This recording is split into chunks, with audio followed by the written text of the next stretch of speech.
bonjour à tous. Alors il excelle dans tous les formats audiovisuels, le court-métrage, les documentaires, les plateaux de télévision. C'est Hervé Moukoko qui est réalisateur camerounais et qui est le fondateur de Undercover Brothers. Il est là avec nous pour nous parler notamment de la Semaine africaine du cinéma. Bonjour Hervé. Bonjour René. C'est un plaisir de te recevoir. Plaisir partagé, plaisir partagé. Moi, quand je te vois, je me souviens de ton slogan « Nous avons une industrie à construire ». C'est ce que tu dis depuis des années. J'ai envie de te demander, est-ce que Undercover Brothers est venu avant, après le slogan? Et quelle est l'étape de ta vie qui t'a amené à vouloir marquer l'industrie du cinéma avec notamment ce concept innovant? Alors, Undercover, il est né en 2017. Je l'ai créé avec mon associé, burkinabé Aziz Sanfo. Et on avait déjà cette envie de faire quelque chose dès le départ. Parce que, vous le savez très bien, le cinéma francophone, il peine un peu à décoller. Donc on s'est dit qu'il faudrait qu'on crée quelque chose qui va simplement mettre en avant le cinéma africain. Mais je pense que nous avons une industrie à construire, c'était à nous, mais il ne sortait pas encore comme slogan. C'est-à-dire, on n'en parlait pas encore, mais c'était à l'intérieur de nous. Donc il y avait ce feu qui brûlait en nous. Et du coup, c'est quand on a commencé quand on a posé la première édition de la Semaine du cinéma au Cameroun, c'est là qu'on a compris en fait qu'il fallait qu'on fasse quelque chose. Parce que vu l'engouement qu'il y a autour de ça, et nous en tant que réalisateurs, producteurs, on se devait de faire quelque chose. Donc c'est de fil en aiguille en fait, plus on voyait de l'engouement des gens, plus on voyait qu'il y avait du potentiel chez nous. Et vu qu'on n'a pratiquement rien chez nous, il ne faut pas se mentir, on n'a pas de salle de cinéma, on n'a pas de studio, il y a plein de trucs à construire. En Afrique francophone, parce que chez les anglophones, ils ont déjà pratiquement tout. Donc, et je pense que le slogan est arrivé 2 ans plus tard. Nous avons une industrie à construire parce que plus on avançait dans le festival et plus on se rendait compte qu'il y a une vraie demande, une véritable demande, qu'on a des talents, mais pour pouvoir construire une industrie, il faut un outil. Et cet outil, on ne l'a pas encore, tout simplement. Donc, et tout est à refaire. Vraiment chez nous, les salles de cinéma, les studios, un système même de distribution, de diffusion, etc. Et c'est tout ça qui fait la construction d'une industrie. Mais pour construire cette industrie, tu as une idée bien précise derrière la tête et ouais. J'ai même envie de dire que c'est ton rêve. Alors tu veux créer Undercover Studio, ouais. Ce serait comme une mini-ville qui mettrait à l'honneur le cinéma. Raconte-nous tout ça. Alors Undercover Studio, c'est justement une mini-ville de 300 hectares qu'on veut mettre sur pied. On ne sait pas encore quelle ville va l'accueillir parce que je suis un peu parti du principe que Tyler Perry, aux États-Unis, Atlanta, il a ouvert ses Tyler Perry Studio. 50 Cent, le rappeur, il a ouvert ses studios, Genie Studio en Louisiane. Et en Afrique du Sud, il y a le Cape Town Film Studio. Mais nous, en Afrique francophone, on n'a rien. Tout à l'heure, je parlais d'outils. Pour pouvoir construire une industrie, en fait, il faut un outil. Et je pense que cette mini-ville, dans laquelle il y aura plusieurs studios, il y aura des plateaux télé, il y aura des décors africains, on pourra, et déjà, c'est un outil qui nous appartiendra, déjà dans un premier temps, parce que comme je disais depuis le début, on n'a pas d'outils qui nous appartiennent. Donc, Undercover Brothers Studio, ce sera un studio, pas pour nous les fondateurs d'Undercover Brothers, mais ce sera pour le continent africain. Je pense qu'on aura la possibilité de compétir, parce que c'est une compétition, on est vraiment dans une compétition, voilà, avec les Occidentaux, et on pourra être fiers d'avoir un outil qui nous appartienne véritablement, et on pourra là commencer par penser à la construction d'une vraie industrie. J'ai envie de dire que tous les rêves sont faits pour devenir réalité et que si tu as pensé, c'est que ça peut se réaliser. Ouais. Quelles sont les entraves, les défis qui s'opposent à la concrétisation de ce rêve et comment est-ce que ça pourrait se réaliser? Alors, le premier défi, c'est toujours l'argent. Le nerf de la guerre. Le nerf de la guerre, parce que 300 hectares, c'est grand, c'est très grand. Parce que là, on parle d'un budget de plus de 300 millions de dollars, donc c'est pas petit. Sauf qu'il y a cet argent en Afrique, justement. Il y a cet argent. On sait qu'il y a des gens qui peuvent financer ce projet, mais il faut trouver la bonne personne. Donc le premier défi, c'est déjà lever des fonds. Dans les autres défis, justement, ce sera la ville qui va accueillir ce studio-là. Parce que là, on a commencé à faire des repérages, déjà, au Tchad, au Bénin, en Côte d'Ivoire et aussi un peu au Congo, en Guinée. Donc c'est de voir un peu la ville qui sera prête à accueillir ce studio. Donc le premier défi, c'est vraiment l'argent. Et de voir aussi de trouver des visionnaires. Parce que c'est aussi une vision derrière. Et ceux qui sont prêts à nous accompagner. Parce que c'est un très gros projet. Et là, comme on a l'habitude de dire, c'est le projet de toute une vie. Limite, c'est notre terminus, en fait. Et une fois que ce projet voit le jour, je pense qu'il y a beaucoup de choses qui vont changer. Donc tu as parlé du nerf de la guerre, tu as parlé du fait qu'il faut que tu rencontres un ou plusieurs visionnaires, mais qu'est-ce que tu as mis en place pour pouvoir toucher ces potentiels investisseurs? Notre outil principal, le festival La Semaine du Cinéma, qui nous permet justement de rencontrer des gens, de discuter avec eux et de leur parler de ce projet. Pour l'instant, on le parle encore en off. C'est la toute première fois qu'on parle un peu de... On a encore un studio, on n'en a jamais parlé nulle part. Il est encore sur maquette. Donc c'est quand la maquette est finie qu'on a vu de quoi il était question en fait nous-mêmes. Donc je pense que nous-mêmes ça nous a fait peur comme projet, parce que c'est un projet qui fait peur quand même. Et quand on voit un peu les images, on s'est dit ah ouais, là on a commencé, on peut plus s'arrêter. C'est un très gros défi et je pense que le défi on va le réaliser, parce que si on l'a pensé déjà, et si la maquette elle est déjà sur pied, parce que la personne qui a fait la maquette, elle nous a fait confiance. Elle a dit écoute, j'aime votre projet et je pense que je peux faire quelque chose. Elle nous a conçu la maquette en quelques semaines. Donc la maquette aussi nous donne aussi nous fait comprendre que on est dans quelque chose peut-être qui va peut-être nous dépasser nous-mêmes. C'est tout le bonheur que l'on vous souhaite, mais j'ai envie de dire que il faut qu'un rêve soit assez puissant qu'il te fasse même peur pour savoir que c'est ça que tu dois faire en fait.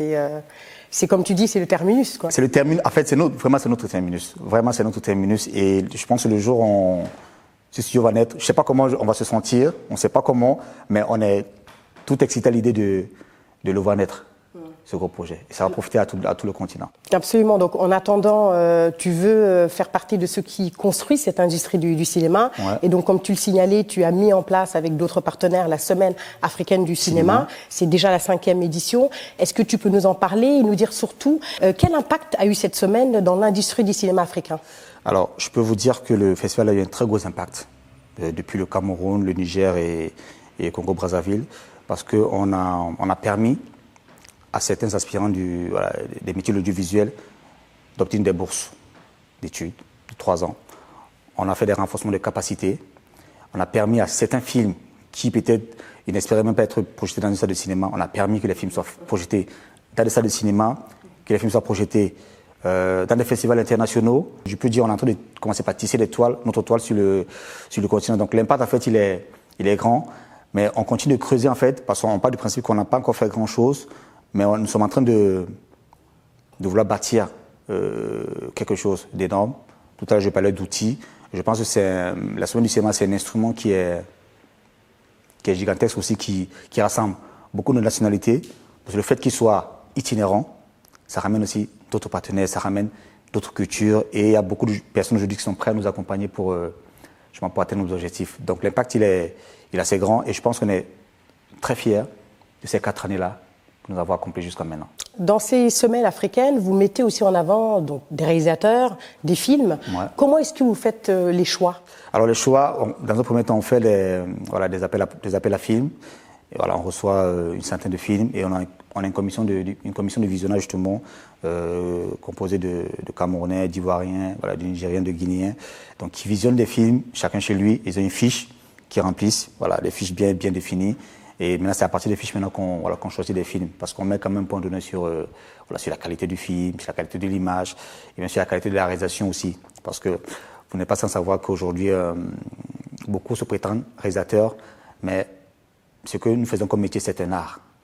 La réalisation, le scénario, le caméraman, le directeur photo. Donc il y a tous ces éléments qui rentrent en compte, parce que si on veut être compétitif, il faut qu'on ait de bonnes productions. Donc du coup, on est vraiment très regardant très méticuleux sur ces paramètres-là, justement pour montrer que il y a des jeunes talents africains qui font de bonnes productions. Donc du coup, oui, on se base vraiment sur la qualité des productions des films.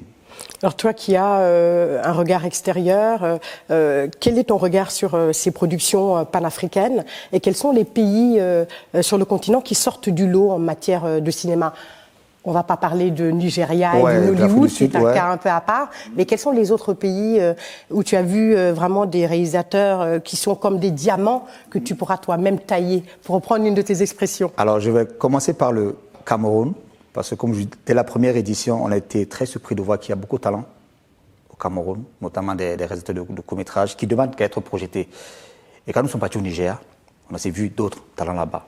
Et il y a les talents au Bénin, il y a des talents au Togo, il y a des talents en Côte d'Ivoire, il y a des talents en Guinée. Tout ce qu'ils demandent, c'est juste, tout ce qu'ils veulent, c'est un canal de diffusion. C'est tout ce qu'ils demandent en fait. Et je vous dis quand Et c'est ça qui fait défaut, c'est là où le bas blesse. C'est là où le bas blesse en fait, parce que très peu de cinéma. Très peu de cinéma parce que voilà, un pays comme l'Afrique du Sud a plus de 600 écrans de cinéma. Je prends un pays comme le Cameroun, je ne sais même pas sûr qu'on a 50 écrans chez nous. Le Bénin, c'est pareil. Le problème est là en fait. C'est-à-dire on peut avoir autant de production qu'on veut, mais si on n'a pas d'écran, si on n'a pas de support, on ne sera pas vu. Et c'est ce que nous sommes en train de vouloir mettre en place avec la Semaine du cinéma pour faire des partenariats avec des salles de cinéma, faire des partenariats avec des services streaming, avec des chaînes de télévision pour que les films soient vus. Et Dieu seul sait qu'il y a de très bons films. Alors, avant de parler de ce très bon film, est-ce que tu as l'impression que mettre en place cette semaine du cinéma africain, est-ce que c'est compliqué? Est-ce que tu as l'impression que les ministères de la culture, du cinéma ou autres, est-ce que tu as l'impression que sur le continent, tu as du soutien? Ou est-ce qu'il faut vraiment toujours se battre et tu as l'impression que la culture et l'art est encore le parent pauvre, en fait, chez nous? La culture est toujours le parent pauvre. Enfin, le parent pauvre pour les ministères, pas dans les faits, mais... Non, en fait, la culture est toujours le parent pauvre parce que, vous savez, on ne croit pas trop à la culture chez nous, à l'Afrique francophone, malheureusement, parce qu'on pense que ce n'est pas un métier d'être réalisateur, d'être journaliste, d'être producteur, etc. Donc c'est toujours le parent pauvre.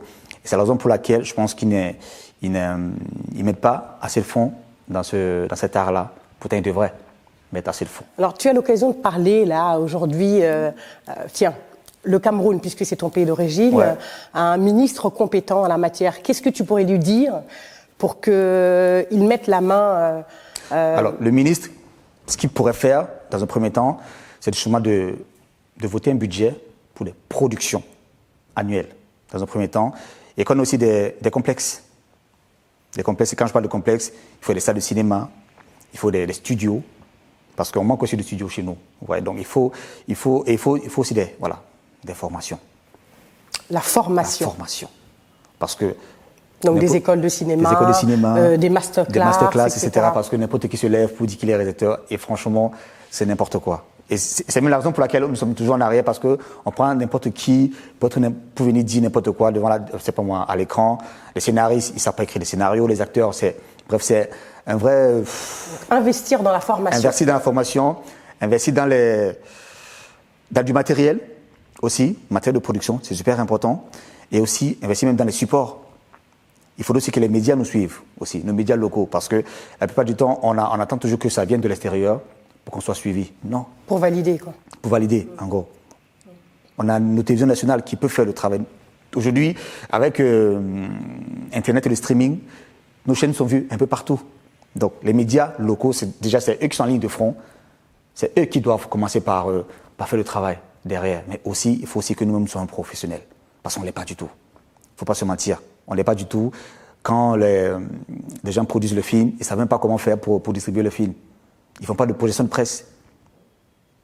Ils ne font pas de promotion, ils ne font pas de marketing. Ils mettent tout sur la toile. Ils espèrent carton au box-office. Quand moi, quelqu'un me dit qu'il fait son film, il a fait 1000 entrées dans une salle de cinéma et il est content. Tu ne peux pas être content d'avoir fait 1000 entrées dans une salle de cinéma. Tu peux pas être content. Pendant qu'ailleurs, en une semaine, il te faut 1 million d'entrées. On a la plus grosse confédération au monde. C'est 4 pays africains. Alors pourquoi est-ce qu'on ne peut pas faire 1 million d'entrées chez nous? Pourquoi? Au Cameroun, on a 22 millions d'habitants. Et un réalisateur ne peut pas faire 100 000 entrées la semaine. Pourquoi? On ne peut pas faire de tournée nationale chez nous. Pourquoi on ne peut pas faire de tournée nationale chez nous? Quand les films ils sortent, au bout d'un mois, c'est en télévision. C'est une grosse perte. Absolument. C'est une grosse perte pour l'industrie qui devrait peser des milliards comme ailleurs. Voilà. Et je dirais au ministre de la Culture, on doit refaire tout le système. C'est une question de système, en fait. Quand vous voyez aux États-Unis, quand un film sort, il y a déjà un chemin qui est bien tracé pour le film. Mais nous, on n'a pas de chemin chez nous. Oui, il y a un circuit, en fait. C'est un circuit. Bien sûr. On n'a pas de chemin chez nous. Et c'est pour ça qu'on parlait de... Parce que même quand on parle de formation, il y a aussi même au niveau du marketing. Les producteurs même doivent être formés. Donc en gros, c'est toute l'industrie du cinéma à refondre, à repenser, Tout, de A à Z. Ça veut dire que des personnes comme toi aussi ont une perspective aussi pour... On a des perspectives, mais il faudrait juste qu'on nous permette de travailler. C'est tout ce qu'on demande. On veut juste travailler, en fait. Parfois, les gens pensent qu'on veut... Voilà, on est là pour de l'argent, etc. Si c'était que de l'argent, franchement, on aurait fait la semaine du cinéma ici à Paris, on serait tranquille. On n'allait pas se balader de capitale en capitale avec mon associé pour aller voir des gens. Parce qu'on prend notre argent, on se déplace pour aller voir des gens personnellement. Parfois, on envoie des mails. Mais en Afrique, c'est le contact. Et on prend notre argent. Chaque année, on fait 4 à 5 pays par an pour aller rencontrer les gens, pour leur parler, pour leur exposer le projet. Voilà ce qu'il faut faire. De quoi on a besoin? Juste du matériel. Vous n'avez pas d'argent, c'est pas grave. On veut de l'espace pour travailler. C'est tout ce qu'on demande aux gens. Alors, pour le côté positif de cette industrie, je sais que toi, tu regardes beaucoup de films. Ouais. En 2024, quel est le film, si tu devais en citer qu'un, qui a été réalisé par un Africain, un fils du continent, qui t'a le plus marqué et pourquoi, en quelques mots? Alors, il y a 2 films qui m'ont marqué. D'abord, le premier film, c'est le film béninois Injustice de Gabriel Agbaono, qui est un producteur indépendant. Dans lequel tu joues, je crois, non? Dans lequel je joue aussi, justement, qui est un producteur indépendant. Et l'histoire avec ce réalisateur, c'est que, à la base, c'est un ingénieur de son. Il a fait une formation en son ingénierie. Et il a commencé par s'intéresser à la réalisation. Et quand il m'a parlé de son projet de film, moi j'ai lu le scénario, j'ai adoré. Mais j'attendais de voir un peu le film, comment il allait sortir. Et quand j'ai vu la qualité de l'image, c'est pas parce que c'est mon ami, c'est pas parce que c'est un frère, mais le film, il a travaillé avec ses propres moyens. Vous voyez?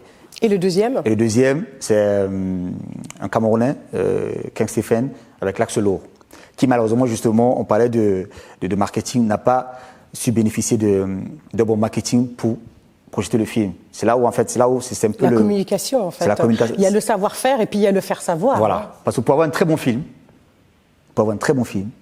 mais s'il n'est pas bien marketé, si vous ne communiquez pas bien, personne ne verra votre film. C'est pas compliqué. Et en fait, c'est un peu ce qui oppose ces 2 films.